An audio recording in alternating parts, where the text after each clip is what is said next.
রাজনীতিতে চিরস্থায়ী বলে কিছু নেই।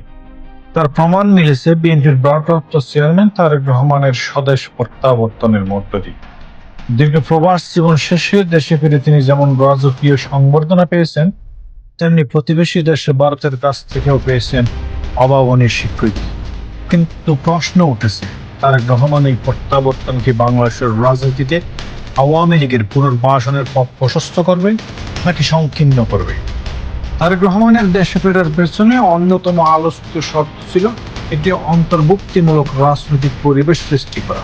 গুঞ্জন রয়েছে ভারতের পক্ষ থেকে বিশেষ চাপ ছিল যেন তিনি আগামী নির্বাচনে আওয়ামী লীগকে অংশগ্রহণের সুযোগ করে দেন অথবা পরবর্তী সময়ে তাদের উপর থেকে রাজনৈতিক নিষেধাজ্ঞা তুলে নেন। 25শে ডিসেম্বর দেশে ফেরে তারেক রহমান তার ভাষণে প্রতিশোধ নয় বরং ঐক্যবদ্ধ বাংলাদেশ গড়ার ডাক দেন। তিনি হিন্দু, মুসলমান, বৌদ্ধ, খ্রিস্টান সবাইকে নিয়ে একটি নিরাপদ রাষ্ট্র গঠনের অঙ্গীকার ব্যক্ত করেন। তার এই বক্তব্য অনেকের মধ্যে আশার সঞ্চার হয়েছে যে তিনি প্রতিহিংসার রাজনীতি পরিহার করবেন। তবে রাজপথের বাস্তবতা ভিন্ন। মাঠ পর্যায়ে বিভিন্ন নেতা কর্মীরা এখনো আওয়ামী লীগের গত 15 বছরের শাসনের কত বয়ে বেড়াচ্ছেন। বিশেষ করে বেগম খালেদা জিয়ার মৃত্যুতে শোকের ছায়া এবং তাকে ফেসিবাদ ও আধিপত্যবাদ বিরোধী আন্দোলনের প্রধান মুখ হিসেবে অভিহিত করা বিএনপির জন্য বড় আবেগের জায়গা। অন্যদিকে আওয়ামী লীগের এখনো কঠোর অবস্থান।